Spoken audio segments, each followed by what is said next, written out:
we are back. What are we on, episode 5 now? Something like that, maybe 6, I don't know. It could be. I don't know. You just lose track from day to day, week to week, month to month, year to year. So some time has passed. A little bit. We got a lot to talk about today. This is excellent timing for this episode because so much has happened. Yep. Not just in the last 24 hours, but since our last broadcast. You got a lot of ground to cover. Today we're going to be talking a little bit, of course, about the Final Four.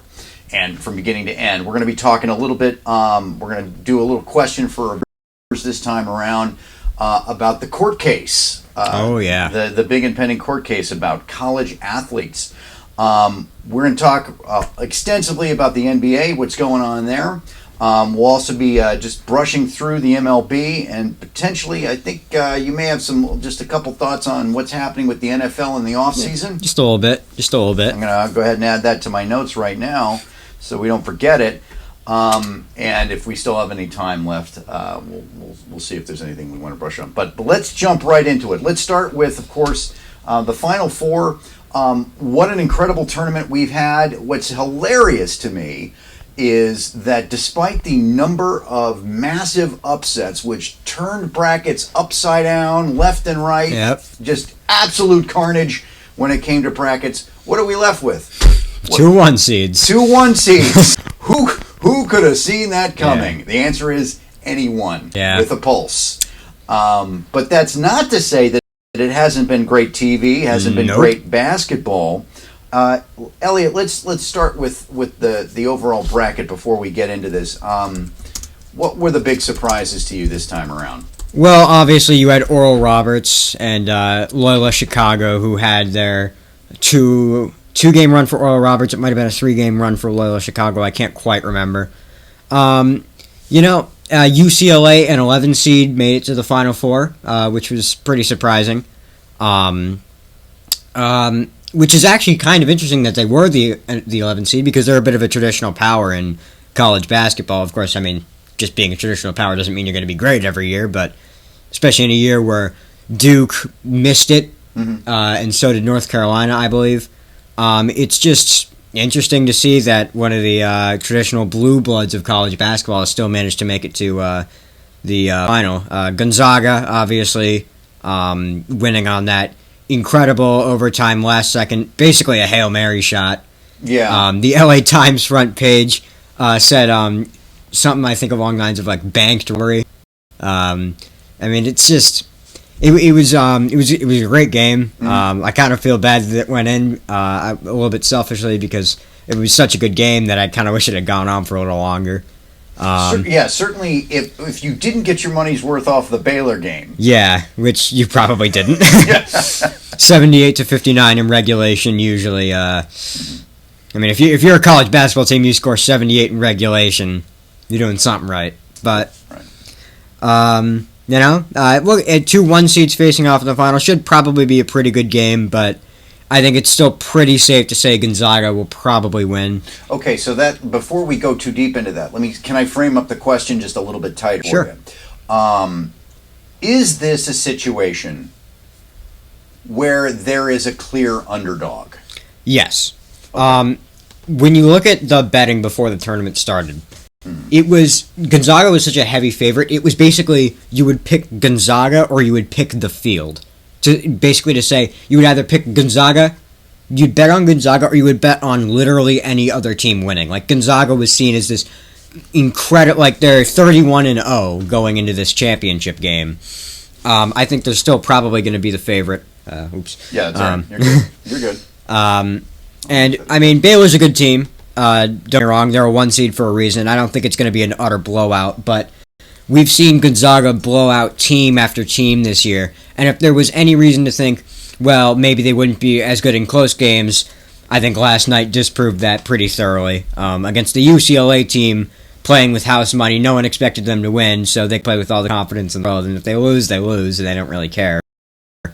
Did the UCLA game at all change the conversation here? How close they came to beating him? I don't think, if anything, it actually makes me more confident in Gonzaga, because now we know they can blow out teams, so they're good with a lead, and they can play close games, as they did last night, and they will still win. So I think it's still pretty safe to say Gonzaga will win, but I mean, I wouldn't count Baylor out completely. Mm-hmm. Here, let's do this before we get too much further. Let's change headphones because I think I got more slack than you. So Okay. yeah, this is, you can tell just what a high production value this show is.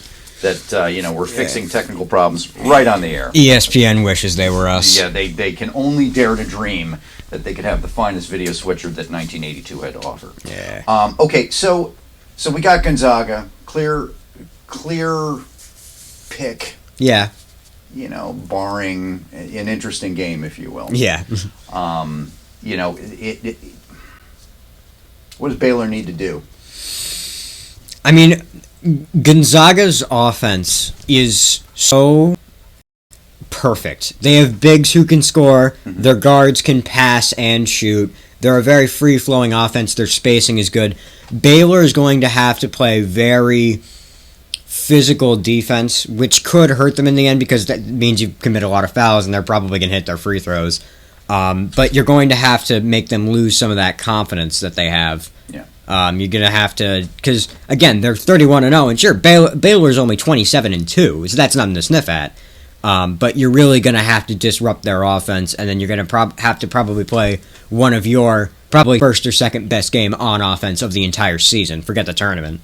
Right. Like, you're just going to have to play perfectly, basically, because this Gonzaga team has just so many good players on it. Are they capable of doing that? Oh yeah, definitely. I mean, we've seen upsets in this tournament all the time, so I don't see. I mean, not even just this year, but obviously, March Madness is famous for guys like Kemba Walker or Steph Curry leading in like very small teams on incredible runs, and maybe not winning at all, but knocking out some of the bigger dogs. So I think Baylor definitely has a chance. I just think it's a better chance that Gonzaga make sure that doesn't happen than Baylor has that happen. Low scoring, high scoring game. What do you think? I don't think it's going to be as high scoring as the UCLA Gonzaga one. I mean, obviously that went into overtime, so that raises the score a little bit on its own.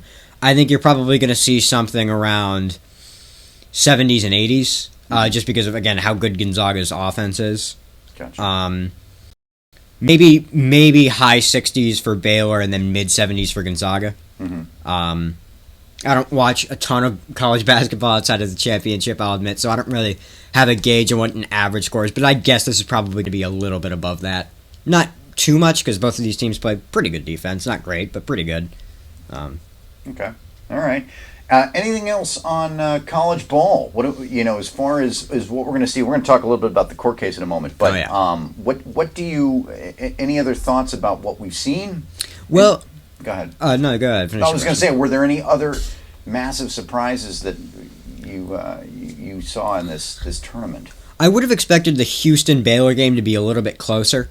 I didn't watch that much in the regular season, and I even skipped some of the stuff earlier in the tournament. And that's my fault. But I would have expected that game to be a little bit closer. But I think that kind of reflects just how college athletics is in general. You have a lot more blowouts, which is interesting because it really shows you how great a team is. Like, well, look at all the teams they blew out. That's not great in professional sports when usually the commissioners of those sports and hell, even privately, a lot of the owners probably want the games to be closer. Even if it's their own team, they probably hope the games are a little bit closer. So again, more people tune in, more people buy stuff because it's like, hey, I remember that guy doing this game-winning whatever.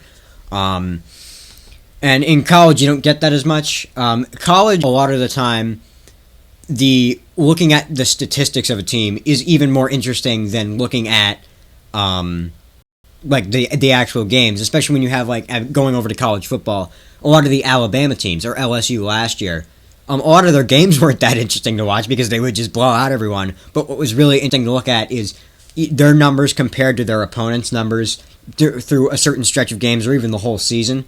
You get a lot more of that in college basketball, football. I don't watch much of it, but I assume college baseball, there's probably a lot more one-sided games than in the MLB. Mm-hmm. Okay, great. Anything else? Okay, because I sort of interrupted you earlier. It's fine. All right, I'm going to go back to the two-shot. We're going to sort of change subjects here, but not exactly. NCAA. So you've got this court case. Let's talk about the court case for a second here. This is kind of a big deal, and it's been a long time coming. I'm probably going to load up the question a little bit here, so that's probably a little irresponsible, but here I go anyway. We have heard the stories about the college rules and college athletes not being able to take any sort of salary from the schools. Yeah. But nor can they sort of make any money whatsoever. I mean, Nah. this includes endorsements and so forth. And we start to hear the stories about coaches who buy a student lunch and or a plane ticket home after a family tragedy. Yeah.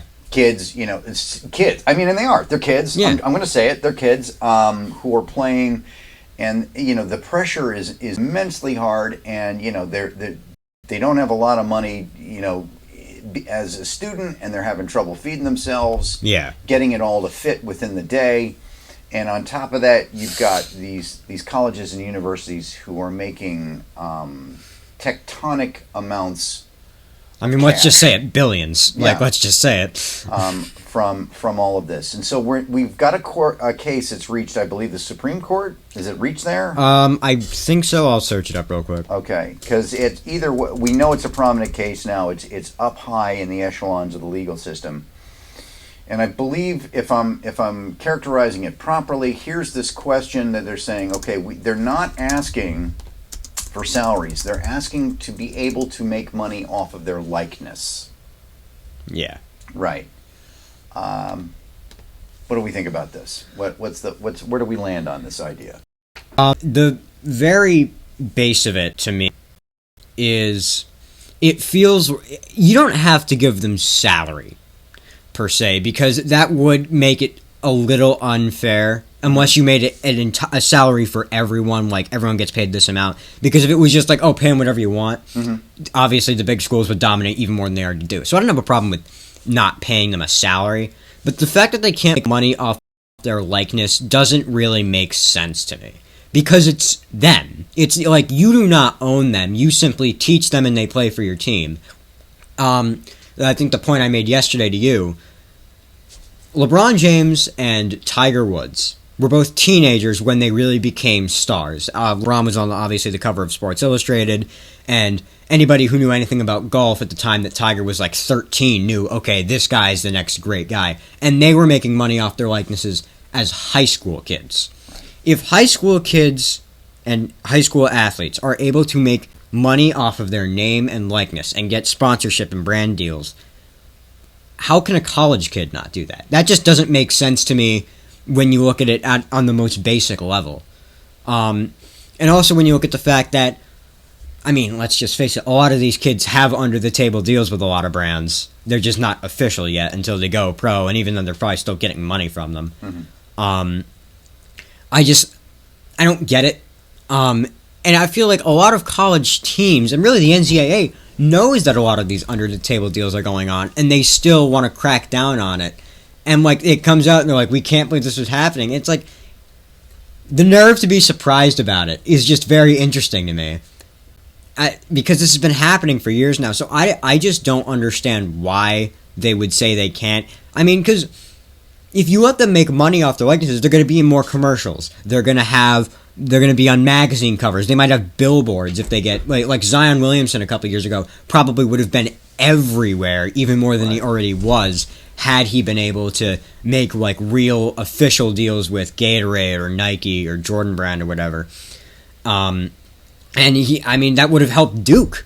I mean, it's not like this would hurt the NCAA or any of the schools, because having those prominent athletes in more places just showcases your product that much better. So I don't really understand why they'd be against it. It does seem like they're talking out of both sides of their mouths here. Yeah. As you're pointing out, how many scandals of finding out like legitimate, like under the table, we're paying you to play, have come up over the years. But at the same time, the organization saying, no, we don't want this. Yeah. Because I think they know that if it went up over the table, there would suddenly, you're right, the arms race would begin. Yeah. Right. Which is why, again, I don't think they should get salaries from the school. I think the school should allow them to make money off their likeness. Well, but there's even the question of, and I don't know what the answer is. Let's say the court courts ruled in the favor of the students. Let's just say, in a hypothetical universe, the courts not only just said, yeah, you can make money off your likenesses, you can also pay your students. Okay, so now you go to these organizations of colleges and universities.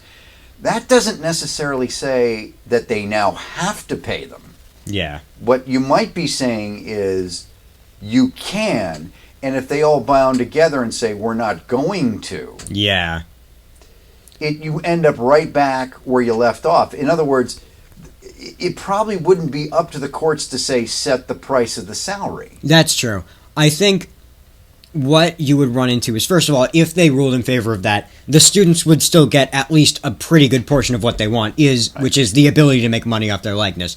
A lot of students, a lot of the bigger college basketball stars would probably make more money off of brand deals than they would off of whatever salary they pay them. I think while that might sound correct in theory, like what if they just bound together and say we're not going to pay you, that could happen for a while, but at some point there might be a school that's struggling a little bit, like someone who's not a Duke or a North Carolina, like someone who's a bit of a smaller school and they can't quite get the stars. They might just say, no, we're not going to be like you guys, we're going to pay our athletes, and suddenly everybody has to. And then the big schools can suddenly start paying more money. So at that point, I think the NCAA would have to step in and say, no, this is the maximum amount of money you can pay a player. Right, which I think should be incredibly low. Yeah. Right. I don't think they shouldn't do it. See, I think I might even be in favor of some sort of salary, but you got to treat it like it's an incredibly low number. Yeah. First of all, you got to fully recognize, obviously, scholarships are happening already, and then you got these poor schlubs who are studying to be doctors who are paying full boat. Yeah. Right? At the same institution, right? And then these guys who are playing, ball, and I'm not going to generalize, I'm not going to say it, but there's a lot of students who will be taking pretty remedial courses to get that degree. Yeah. Right? And in addition to that, probably not as academically rigorous. No. But I think the problem comes from the fact is how big a business it's become. Yeah. And the NCAA, their biggest argument against paying the players is that it's amateur. Yeah. Which, at a certain point, if you just watch the games, you can't say that's amateur. Like Gonzaga. You can't tell me that's amateur. Well, but beyond that, look at the structure around it. Yeah. Right? I mean, define amateur when you build these giant stadiums and you're charging tickets for people to come in. Yeah. And you are, Like, believe it or not, Duke, people aren't coming to your games because they want to see, like your library. They want to see Zion Williamson, Kyrie Irving, Jason Tatum. They don't care about the university. And the stands aren't filled with the parents. No. I'm sure there's some parents there, but there's a lot of parents who aren't there. Right. And merchandising, all of that. When in their mind, then, does it go from amateur to professional? Yeah. I guess once you make the NBA, they consider it professional, which is correct. But if you just look at the sheer amount of money, again, you don't have to give them a salary. That wouldn't be my point of view. But at least let them make their own sponsorship deals, because again, that only helps you, because you can still you're going to make the same amount of money. Your athletes are just going to be in more places. But they're also actively recruiting their athletes. Yeah. It's in every way, shape, and form. I'm not sure I fully understand the definition of amateur when you reach that point. Yeah.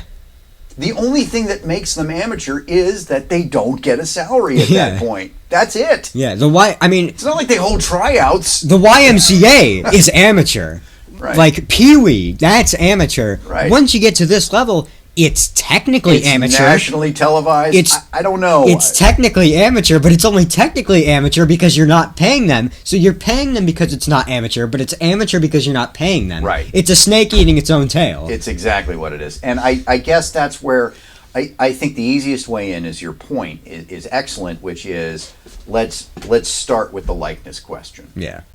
Then see where that brings it. In a few years, you're going to have other athletes who aren't getting money from the likeness saying, look, I'm still starving. I can't make ends meet.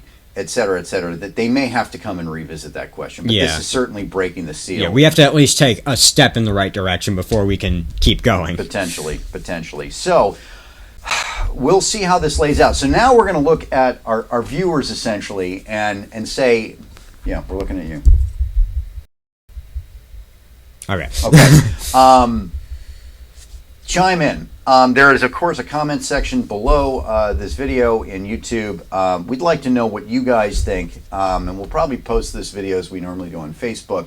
Either place, we'd like to know what you guys think about paying college athletes, especially, when we talk about things like the NBA. We're not really even talking about all the other collegiate sports, really, if you think about it, all the many out there, and probably there would be massive pay inequity if it existed at all. Yeah. I mean, a lot of college sports don't actually even break even.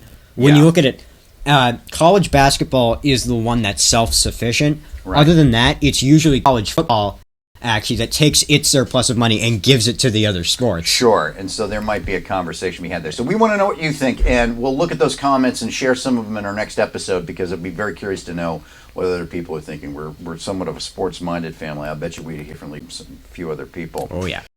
Okay, so I think from there, it's time to move on to the NBA. The big leagues. The big leagues. The amateurs of the professional realm. Yeah. I don't know what that means. Okay, so... just as rookies, I guess. I guess that would make them rookies, right? Because they just came out of amateur. A lot of these guys aren't rookies, though. So. Yeah, we got a lot of teams here. I think I'm starting from the back and moving forward this time. Yeah. Okay, we have got, of course, New Orleans. We've got Atlanta. We've got Sacramento, Cleveland, Oklahoma, Indiana, Orlando, Minnesota, Detroit, and Memphis. What's happening now with these groups of people? All right, New Orleans, I'm going to skip for now, because I'm going to get back to them when we get to the Celtics, because I have a long thing I want to do on the Celtics. Okay. The Hawks, obviously, they made their trade with Lou Williams they traded Rajon Rondo to get Lou Williams from the Clippers. I don't know how much better it makes them. Lou Williams is a good player, but he's sort of in the back half of his career. He's a very good six-man, but he's never been really more than that, and even now he's starting to regress. I don't have much to say about them. Sacramento, I'm sorry, I do not remember any trades or injuries for Sacramento. I know your ninth man may have been traded to the St. Louis, whatever it was we were looking at earlier. But, I haven't kept up. Cleveland, you obviously Andre Drummond, you didn't trade him, but he got bought out by the Lakers. We'll get to that a little bit later. Oklahoma City, Shai Gilgeous-Alexander hurt out for the rest of the season. Really big bummer. I really like him, but I don't think you were going to be making the playoffs anyway. This is sort of this is the next few years are going to be rebuilding for you guys anyway, so I wouldn't be too bummed out about it. Pacers, I don't know. I don't have much to say. Wait, what do you say? I feel like they probably made a trade that I'm forgetting about, and I'm going to remember it later and feel like a moron. That's my bad. Magic, they sold everything at the deadline. Aaron Gordon. What, do they have a fire sale or something? Basically, Nikola Vucevic they traded. Aaron Gordon they traded, and Evan Fournier they traded to the Celtics. Let's go. Right. So, they're probably just tanking for the rest of the season. Mm-hmm. Timberwolves, I'm still waiting for D'Angelo Russell to play basketball games again. I keep waiting for him because I really like him and I want to watch him. But I don't know what's happening with him. Mm-hmm. But they're not great. This is just more about developing young talent. Maybe they end up trading Karl Anthony Towns after the season.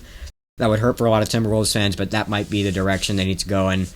Detroit, I don't know, you're Detroit. I mean, you got some nice players, I'll give you that, but I just don't think, I don't know. They're nice people. Yeah, I mean, they're good, but they're not going to make the playoffs. Memphis, Ja Morant, still pretty good. Okay. Yeah. Moving on. All right, here we go. Oh, we're back at the front. So moving on to our next cluster here. All right, the Lakers. Now we get into some more interesting comments here. So they obviously, Anthony Davis and LeBron James have been out. Anthony Davis is probably going to be back a week or two from now. LeBron James is going to be more like 3 to 5 weeks. But they got Andre Drummond, who is pretty important for them, especially if you end up going against a team like the Nuggets, where you have Nikola Vucevic. Andre Drummond is going to be a guy who can disrupt him inside, and he's not a super athletic guy, but he'll probably be able to chase Nikola Vucevic around if he decides to go to the perimeter and try to shoot threes. I think right now for the Lakers, it's just waiting to get healthy again, see what you really are. You're not going to be the 1 seed now just because, again, LeBron and Anthony Davis are going to miss so much time that you're literally not going to be able to. But you can still probably be like the 5 seed, which, if anything, might give you a better path because you might face the harder teams earlier, but by the time you get to the conference finals, you might be facing, I don't know, a Trailblazers or Warriors or something, if you get rid of the good teams early enough. If. The Nets, they obviously picked up Blake Griffin and LaMarcus Aldridge. Guys who were formerly franchise players but are now probably going to be more role players for them, sort of completing their super team over in Brooklyn.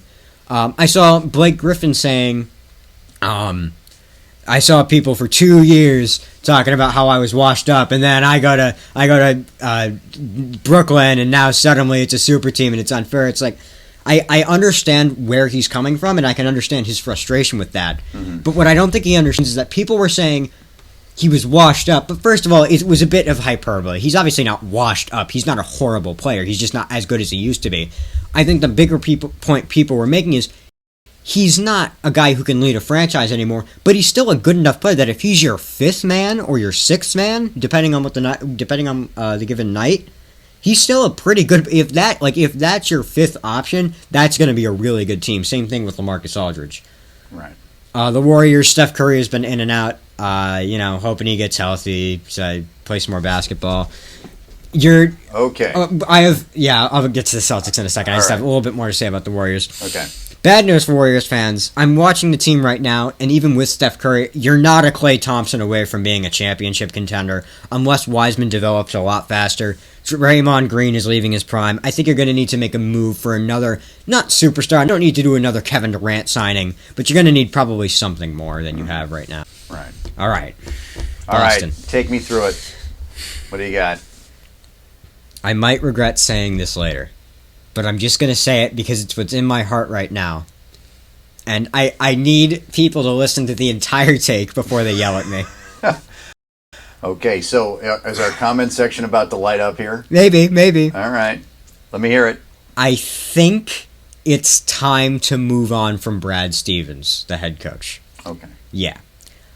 Not because he's bad. I feel like a lot of people say, we gotta fire the coach. And a lot of people hear that and they say, oh, they think he's a bad coach. No. If we fired Brad Stevens at 10 a.m. Eastern, he'd have lunch and he'd have another job. The only reason it would take any amount of time is because he'd have to decide what championship contender he wants to go coach. Because pretty much most teams in the league would want Brad Stevens unless you have a Nick Nurse or maybe you have Ty Lue or Frank Vogel if you're the Clippers or the Lakers. But what you're saying here is a lot of what he says, I think, has become white noise to the players on the Celtics because he's been there for so long.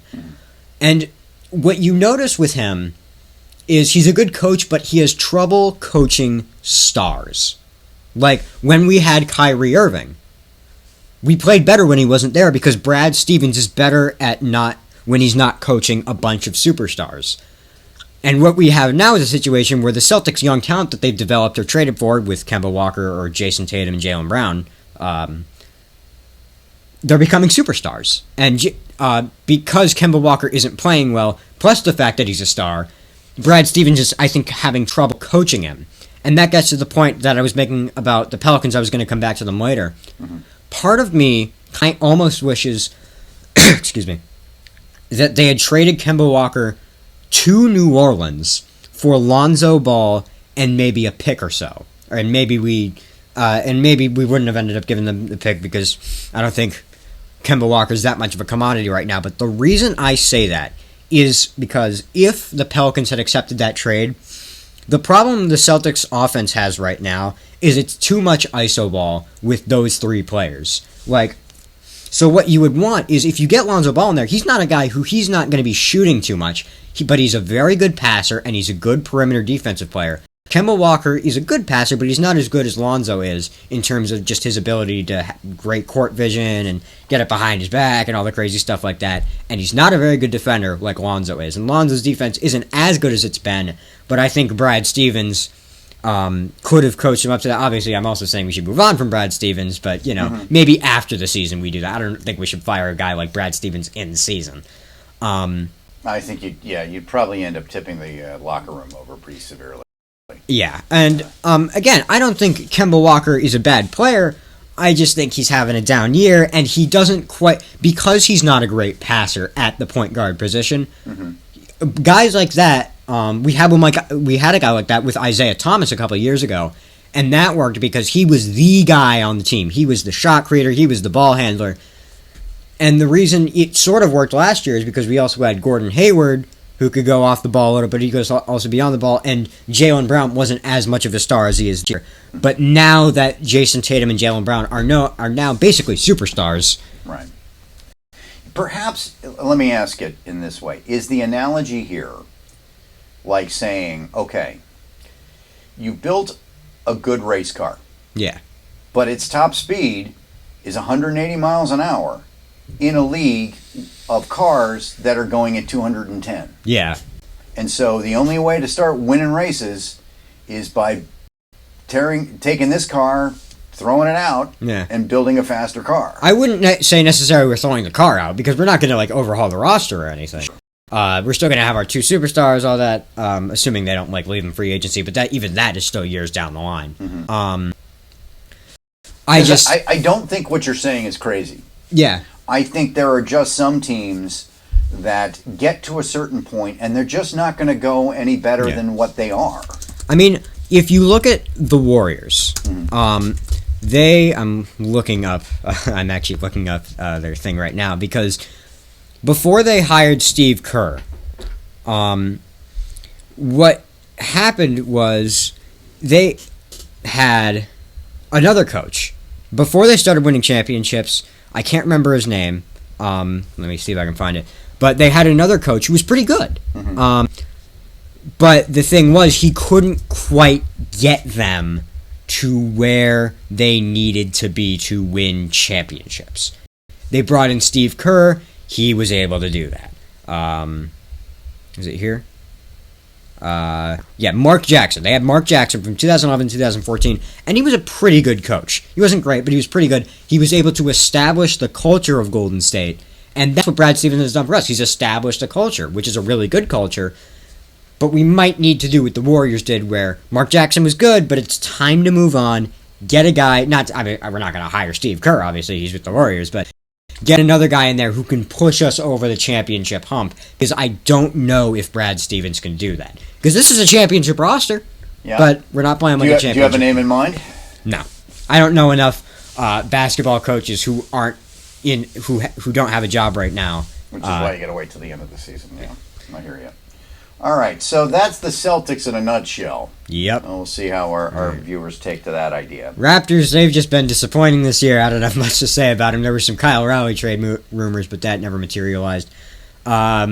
Knicks, I'm sorry to any diehard Knicks fans who are watching a New England-based sports broadcast. I don't know why you're doing that, but here you are. Here you are, yeah. I don't have much to say. I think you might make the playoffs this year, but I just don't have much to say about you. I think I've said everything I'm already going to say.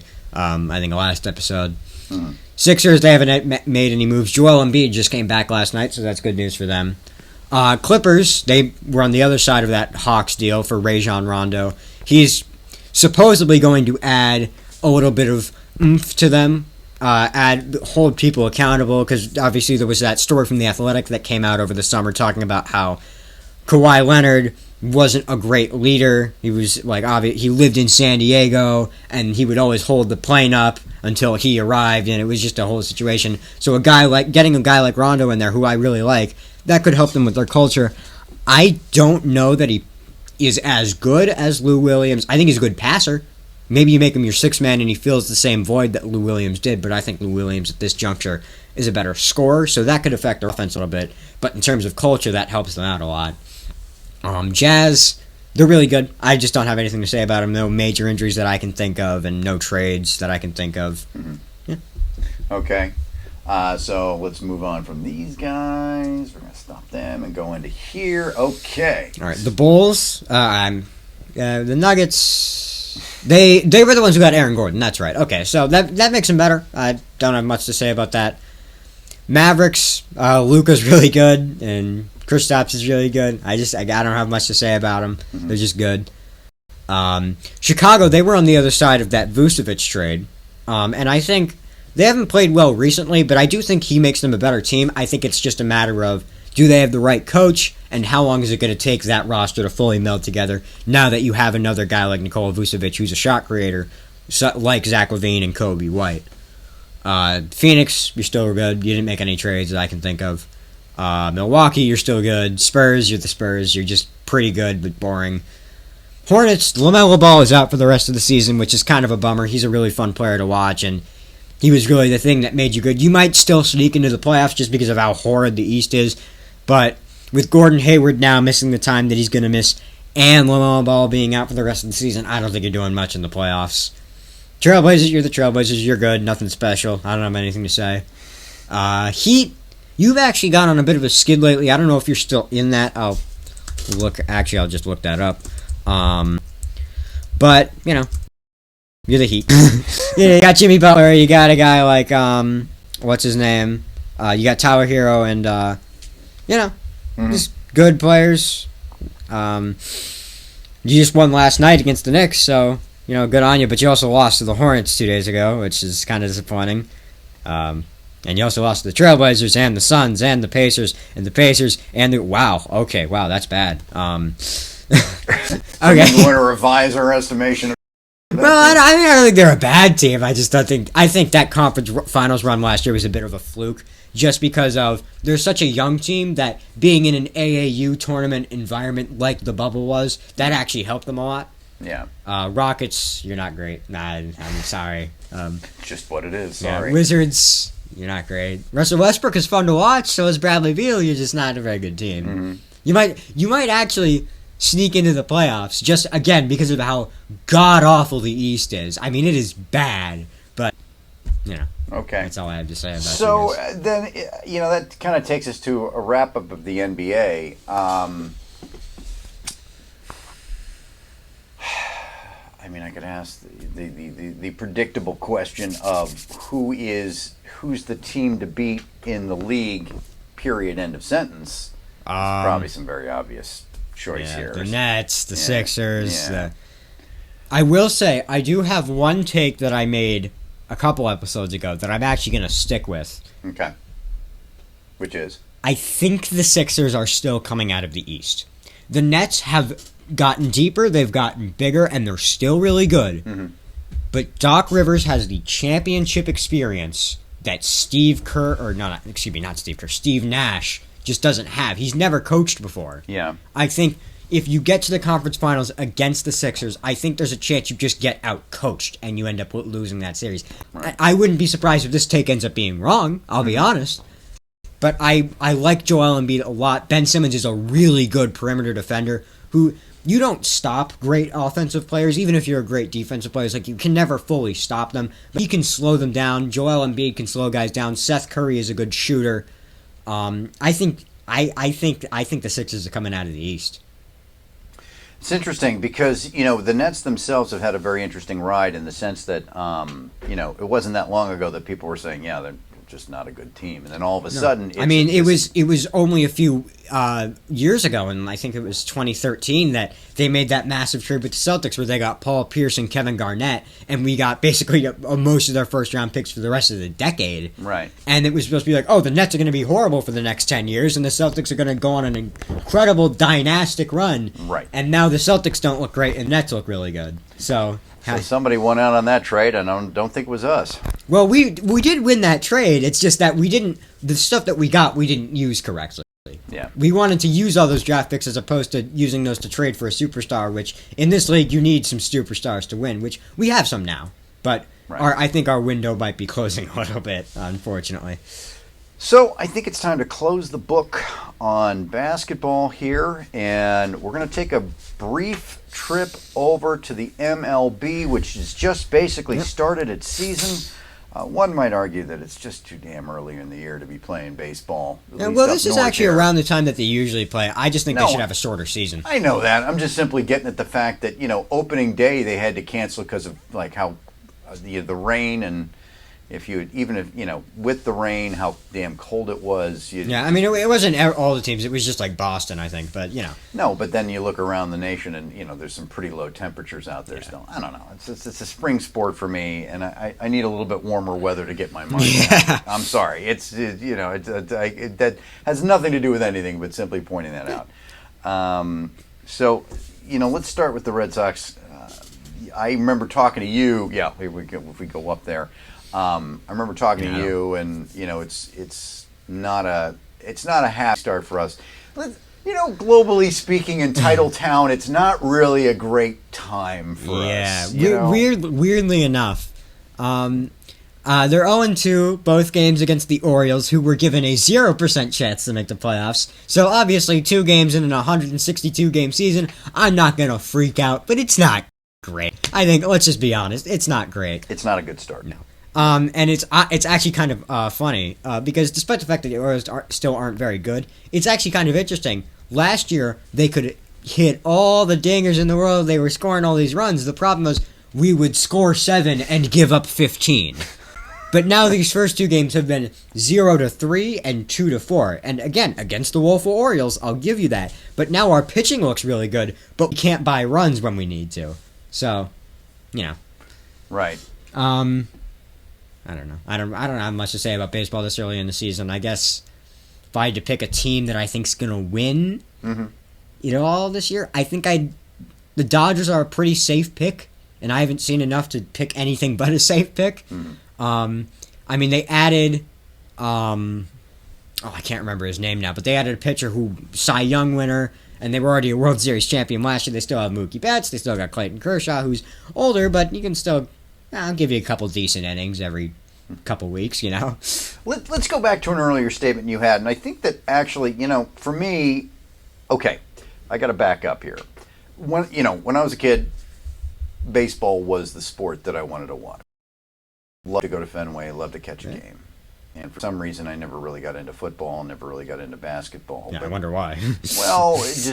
Right. And growing up in New England, was there a lot of point because this was past the Celtics, heyday. Yeah, I mean, you had the 80s, but that was basically it. Yeah. Well, so anyway, I guess getting to it is this. In comparison now, being a connoisseur of more than just baseball, primarily we're talking football and basketball. I'm not sitting and watch a hockey game. Sure, yeah. Why not? 162 games for what of those 4 sports I just listed is the slowest game out of all of them. The longest season by far. Yeah. I think I might be wrong about this, but I think that might be the longest sports season in the world outside of maybe like cricket in Europe. There might be like cricket seasons that are like 200 games or something. I don't know. Yeah, I don't know. But that's got to be close to the top globally speaking. I don't know that for a fact, but that's 162 games. That's got to be close to the top at least. Right. Is this a market saturation problem? Are they oversaturating the market with their own sport? Yeah, probably. Would they get more out of an experience? First of all, let me just also say that the salaries in baseball are ridiculous. I mean, atrociously the Mahomes ridiculous. Think about it this way: when the Mahomes contract, a 10-year, $500 billion, whatever it was, contract got $500 million, not $500 billion. But when that got signed, that was like, whoa, that's crazy. That would still be the biggest contract in baseball, but that wouldn't even stick out that much, honestly. Right, the number of people that are walking around with, like pitchers, how much they're paying for pitchers. Mike Trout has made the playoffs like once in his entire career with the Angels, and he's still making $40 million a year because he's that good.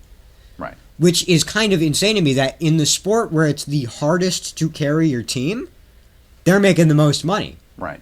To be fair, no salary cap, but it's still interesting to think about. Right. Like baseball, it's really like one hitter or one pitcher or one fielder cannot carry a team. I mean, you could literally have the best pitcher in the entire American or national or just MLB worldwide. You could still go. You wouldn't, but you could still technically go 0-162.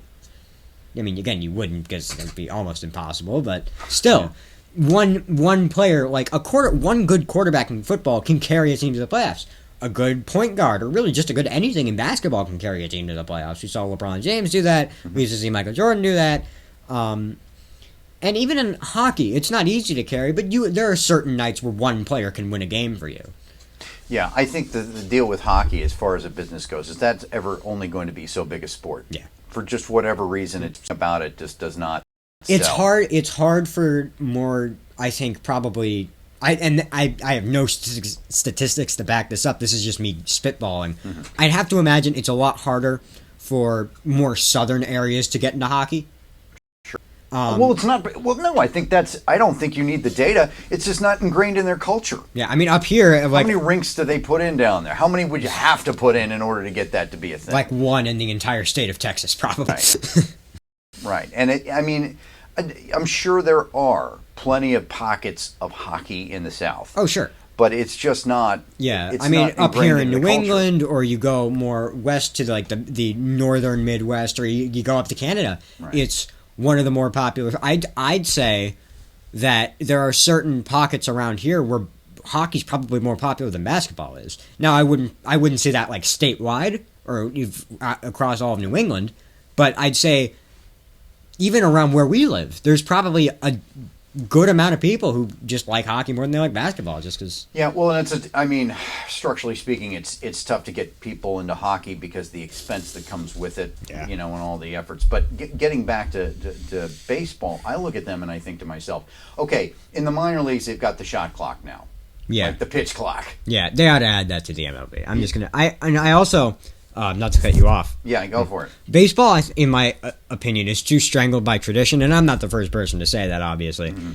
But the fact that they refuse to add the universal DH is one of the most insulting things I think I have ever heard. Because you're literally just wasting an at-bat.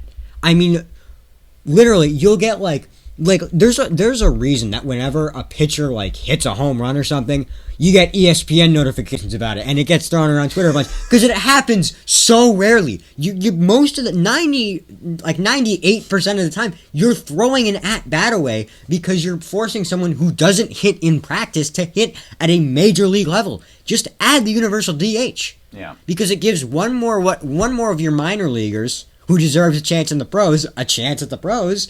And it makes the games more interesting. If you did that, and you added the pitch clock, and you cut the season down to 120 games, you might have something. And I think the other problem you run into, you were talking about oversaturation of the market. Mm-hmm. Because minor league baseball is so much cheaper, I don't know if it sucks a massive amount of attention away from Major League Baseball on a night-to-night basis, but there are a lot of people who MLB game, they go to a minor league game because it's more enjoyable to be at a baseball game than to watch a baseball game, just because there's more going on. You can go get food. All that. Well, certainly up here we've got our options here between the Sea Dogs and the Fisher Cats. You got two pretty quality experiences. Yeah. I mean, look, one ticket right now, to the Sox, which by the way you can't get because of the social distancing thing. It's either 2 or 4 or 12. It's $90 a ticket. Yeah. That's before you want to feed anybody. Yeah, and in minor leagues, it's what? How much a ticket? Oh, I don't know, 12, 15, maybe. You can take your family. Yeah, you can take your family on a night. Right, and the Manchester Dental. Delta Dental. My God, say that 5 times fast. Is a really great stadium. No, it's. I mean, a lot of minor league stadiums are pretty nice, at least around here, and I assume over the country there's probably some that are a bit more run down than the ones we have around here. But yeah, the Sea Dogs one's a little bit more run down, but it's still got it's almost got a Fenway feel to it, and that's what I've always appreciated about it. And they put it, it's right smack dab in downtown Portland. So anyway, yeah, early for MLB, but some worthy discussions. I candidly, what they need to do is they need to go get the guys who did the XFL rule revisions. Remember when XFL came in and they said, here are all these new modifications. They need those guys. Yeah, and they need to come up with new rules for baseball. I don't even know if you have to overhaul it that much, but like I was talking about before, just add the universal DH. Stop tradition. No one cares, baseball. Yeah. Part of your tradition is hitting people with a small round orb because they celebrated too much after you hit a homer off their crappy slider. All right, if that's part of your tradition, to be quite frank, isn't very good in some areas. Right. And if you did that, you added the pitch clock and you cut down the games, I think you'd have a lot more viewers because there's more urgency. Not a ton, because there's still like 120 games, but it's like, hey, this game matters more. I mean, once you get to August, you know who the playoff teams are going to be. So, yeah. All right, so we're going to move on from baseball then. And what's happening in the NFL in the offseason here? What are some of those teams doing out there? Obviously you had the Dolphins trade down to 12 and then back up to 6. Or what? I can't remember. I'll just look at the draft real quick. But obviously you had. That whole thing. Yeah, I forgot about that. But that tells me that San Francisco is looking to move on from Jimmy G, which tells me they might be looking to trade him or they might just let him go. I don't remember quite when his contract ends, but I think it's this year, next year, or the year after that. But yeah, it's the Jaguars are probably going to go with Trevor Lawrence. Jets, I still don't know. They might go Penny Sewell. They might take a quarterback. But yeah, the Niners are picking at 3, which tells me they probably want a quarterback, or they're going to develop behind Jimmy G for maybe half the season, or maybe even the full season. Miami's now at 6, which tells me they might be going after one of the higher level receivers, because at that point you're not going to be able to get a quarterback who's better than Tua. So I think Tua's job is safe, at least for the time being. So they're probably either looking for maybe Kyle Pitts out of Florida, a good tight end, but you already have Mike Gesicki. And maybe you're looking for Jamar Chase or Jalen Waddle or Devontae Smith, one of those high-level college receivers. And now you have the Eagles back down at 12. I don't quite know what you do in their situation. Maybe you go line, but I think the two top, Penny Sewell, and there's another guy whose name I can't remember, unfortunately. I think both those guys would probably be gone by then. So you might run into an issue of you're picking a mid-tier guy because you traded down. So I don't know. Maybe defense? I don't quite know where the Eagles go from here. Other than that, I don't know if I've... Well, Cam Newton, of course, resigned. I mean, There's been a lot that's happened since our last broadcast. The Patriots, I don't know if we talked about it in the last one, but the Patriots obviously went on that spending spree. Hunter Henry, Jonnu Smith, Nelson Aguilar. We added all those guys. I don't know if any of those are number ones, and that's probably my concern, is that if we add... We've proven in the past, adding a bunch of number 2 receivers is not the same as adding one really good guy. Obviously, it's going to be more of a run-centric offense anyway, but I still somewhat worry about the passing attack. But I think Newton deserves a shot, you know? Well, certainly you got to get him more weapons, and you got to get the people that forewent last season who are going to come back now, and then see, okay, what does this team look like at full chemistry, to be fair. If you have enough good receivers downfield, of course, you may overload their defense and say, okay, who are we covering? Because this ball could be going anywhere. Whereas if you only have 1 or 2 good receivers, which is kind of what they were facing last season, we didn't really have any good receivers last season. Yeah, well, I mean, you can go back to the concept of Julian Edelman. Yeah. Right, but the point is everybody double covers Julian Edelman now to the point where he's kind of, he's been diffused, if you will. Yeah, and that's the big concern I have. We don't have one guy who you have to roll coverage for. Like Nelson Aguilar, he's a burner, he's fast, but if you have a fast corner or you just play off him, you can still put him in single coverage and you're probably okay most of the time. So, Yep.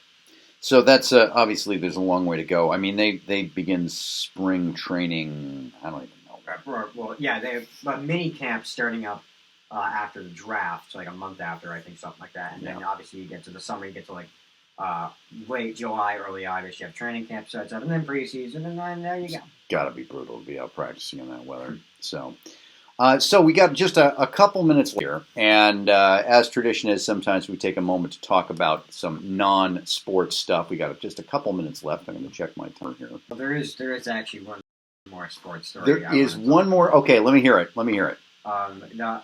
Many people have heard, many haven't. There was a very big tragedy in the sports world yesterday. LeBron James' son was kidnapped by Don Cheadle, and now LeBron James has to play with Bugs Bunny in a game to get his son's freedom back. We are all praying for him. Stay strong, LeBron. Stay strong, LeBron's son. And Don Cheadle, how could you do this to us?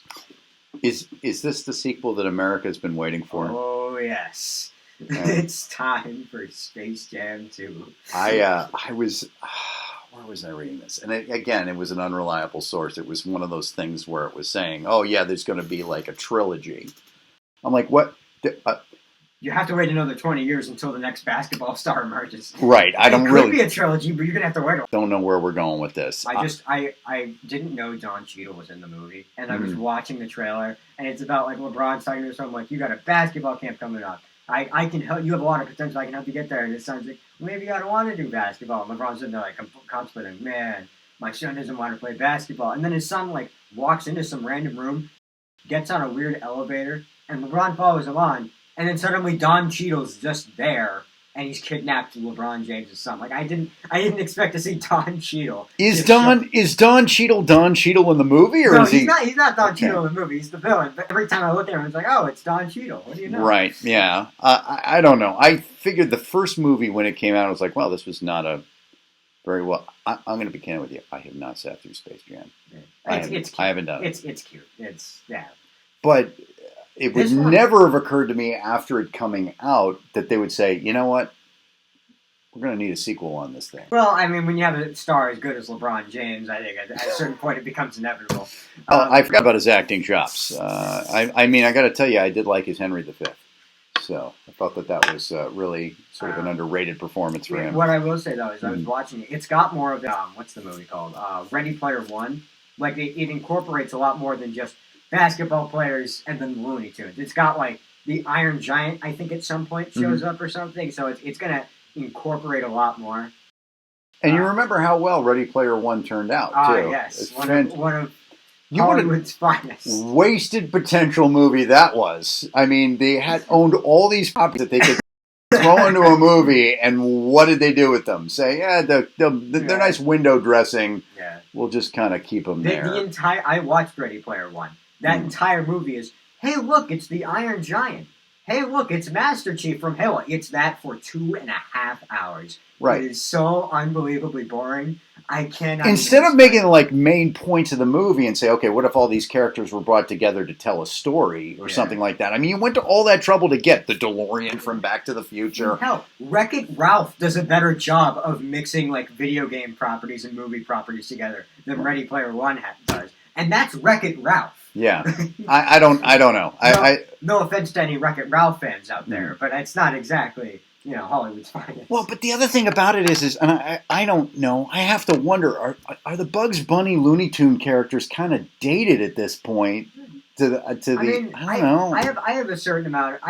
I don't think the movie's going to be horrible. Mm-hmm. I don't. I think it'll be exactly what you expect it to be. It's going to be one of those situations where it's like the Godzilla vs. King Kong movie that just came out. Right. You had a lot of reviewers coming out, and the reviews were like really bad, and they'd say, if you were expecting a good script and lines of dialogue that really make you think, don't come see this movie. It's like, okay, but no one was expecting that anyway. Right. You're the only person in the world who's expecting that. So I wouldn't.